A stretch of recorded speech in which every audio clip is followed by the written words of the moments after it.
رؤية البكاء الشديد والنواح في المنام بيدل على الكذب والنفاق. وقيل النواح على موت شخص في المنام دليل على سوء الحال وتعثر الأمور.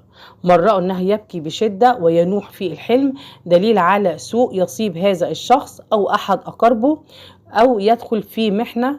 أما سماع صوت بكاء شديد ونواح في المنام بيدل على الذكر السيء بين الناس وسوء الصيت.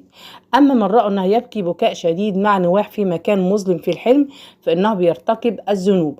أما رؤية البكاء الشديد والنواح بيدل على غياب شخص من الأقارب، كمان بيدل على الفقدان وفراق الأحبة.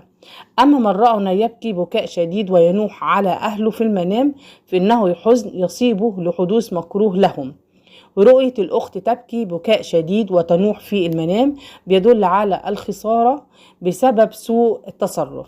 بيشير حلم بكاء الأم أو النواح إلى الضيق